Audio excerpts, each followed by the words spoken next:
Oh, what's going on, guys? Welcome back to the shop. So it's been a little while since we've done a resin project. I figured why not try and whip something up.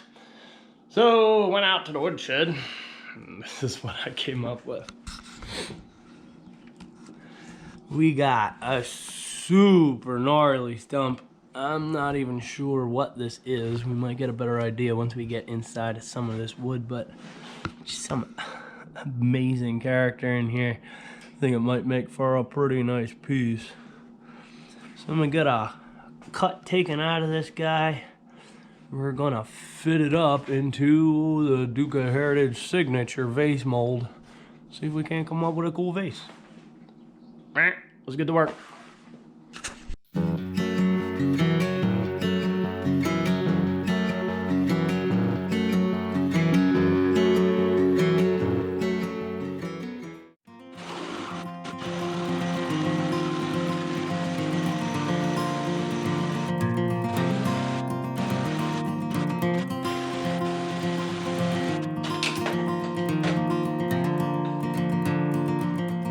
Pretty neat.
Alright guys, so we got this blank up between centers now. I was gonna go at this project with the intent of making a vase, but the wife had suggested why don't you switch it up a little bit. She thought maybe like a wine tumbler might be a cool idea. And I'm kind of feeling that. Sounds a little more challenging. In that we got to make a lid. Now that I got the worm screw in this end, it's making me think about how we're gonna have to section this guy out.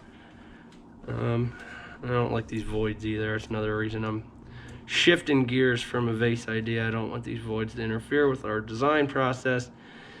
So I don't know. I'm gonna get started just freestyling some shaping after we get this flipped around in the chuck, and then we'll go from there. So first things first, I get a tenon on this side, get it flipped around in the chuck, and we'll start rolling. Contact.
Alright guys, well, today is the next, and I've been taking a look at this guy, and I'm trying to work through my head the steps to make this functional with a lid. So I'm liking the shape so far, and this radius here is going to work well when the lid is in place, because you'll actually be able to get a grip on it to pop it off. I was going back and forth between an internal or shaped in lid on this. We're gonna have to shape this in, which means I'm gonna drop the top rim down, probably go down 1/4 inch, and then I will get our internal cut made for the lid to adapt to the vessel. Another point I was going back and forth on was whether we make this a nice wood turners fit with just the wood to wood, or if I should cut a channel for a seal. And I'm thinking I'm leaning in the direction of cutting a channel for an O-ring, so that you get a good seal, so that when you're drinking out of this thing, you're not leaking between the lid and the vessel. So I think that's what we're gonna do starting out here. Probably gonna try and shoot for a 1/4 inch wall. I want to leave a little bit of depth in the resin, but at the same time I want you to be able to fit enough volume inside. So I'll be done rambling now, and we're just gonna go ahead and get her done. Let's get to work.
Getting going in there.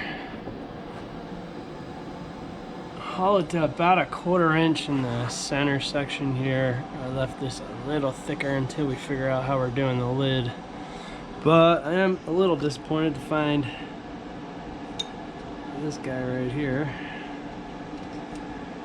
So I'm not entirely sure what I'm gonna do about that. I don't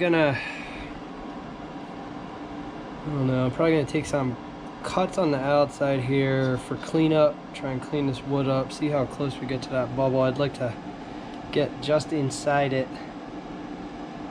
because we're going to do a resin finish on this, so I could probably fill it that way. I'm also going to lose this little foot here. So yeah, frustrating, but other than that, coming along pretty nicely. Got a lot of light transmission through. I'm liking the feel of that. And we got our nice subtle coloration from the mica powder coming through here. Pretty neat.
Alright, fingers crossed she don't explode.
So this guy's got a bunch of little flaws, little bug holes. We got some air bubbles, crap like that. So I'm just gonna run through, get all that stuff filled up with CA.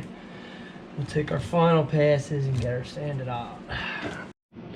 Alright, so I got most of the voids filled up with some black CA. I figured there's enough dark character on this guy. It should blend pretty well. And our fit. Looking pretty good. Twists on nicely, twists off nicely. Just gonna go ahead, get this guy sanded out. We're gonna run through the grits. Probably 80 to 600, and we'll go from there.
Alright guys, well, I wasn't necessarily going to film this particular part, but I now have a decision to make. I'm going to show you what we're dealing with and get you caught up here. So usually when I do a resin coat on a piece, it takes about 3 coats. You get a seal coat with the first.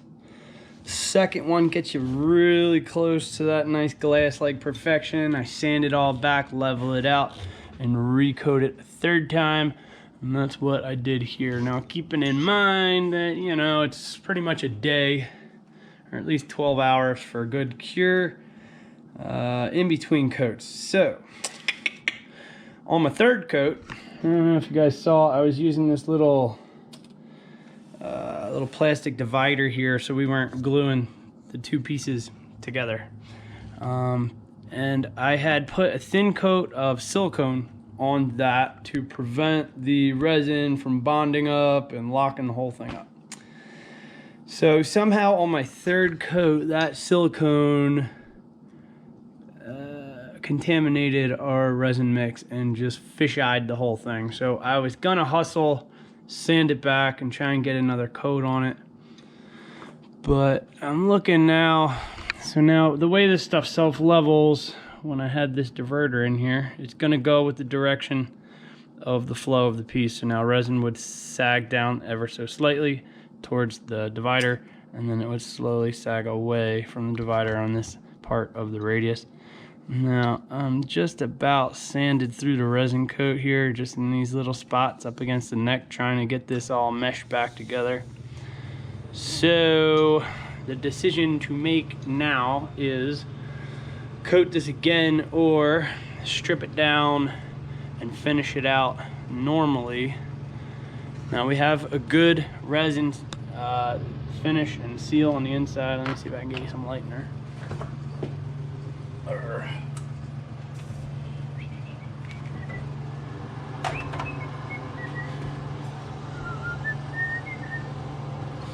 Alright, so I do have a good resin coat on the inside, and that would be the most important if this is going to be used as a functional piece, in that you know, you don't have to worry about anything getting into the wood. So I'm happy with that, and I think we're just going to leave that as is. But for the next step here, I'm thinking to make this right and to do this right, instead of trying to fudge it, I'm just going to sand back the clear resin coat.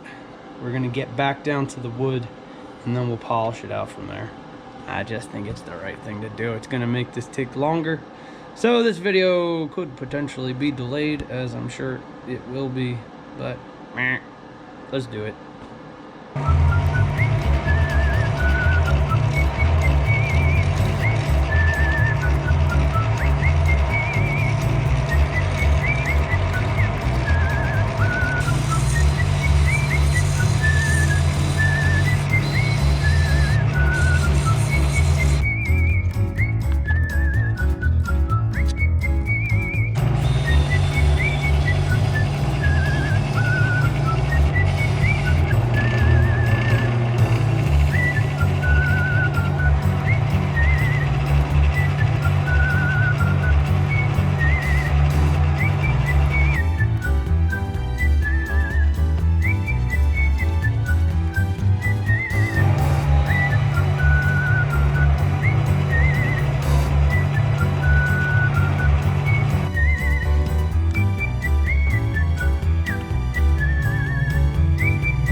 It's done. Let's go check it out.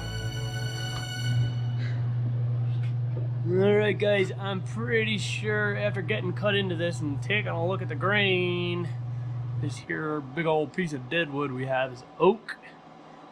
It is loaded with some really awesome character that only nature can provide. Just the way that it started breaking down left only the hardest of the wood from this particular stump, and then became a buffet for the insects. Really cool looking piece. Here, let me hold on to this. See if I can hold on to this camera and show you at the same time. Got a nice O-ring lid, as you would see. It's pretty much any other tumbler style cup, and nice little sipping spout with a vent. I'm liking how the resin is showing through, although this guy does have a couple little flaws. We still have some of those hidden bubbles in there. It's a little disappointing, but yeah, learning as we go. Just getting used to this new resin. I think moving forward we'll probably use the deep set on pours like this. But yeah, I'll leave you guys some slow rollers at the end. I hope you're liking these projects. I'm trying to keep on more on the not typical side when it comes to the video projects, although I am doing a lot of work here in the shop by way of production work. We've got bowls and platters hitting the store. Our last run is sold out, but be looking for some of the newer stuff if you're interested in picking anything up that we're making here. DukaHeritage.com is the store site if you want to check that out. Leave me a comment and let me know what you're thinking. Also, if you like the project and you like our video content, smash that like button. Subscribe if you haven't already. We're doing weekly content here. I'm doing my best to get you one each week. If you are already subscribed, make sure you hit that bell icon next to the subscribe button. You will get notifications for all of our uploads, community chat stuff. And if you want to support the shop in other ways, we have a Patreon, Facebook, Instagram. Check us out on all those platforms. And other than that, I love you guys. Sorry this one's a little late. See you next week.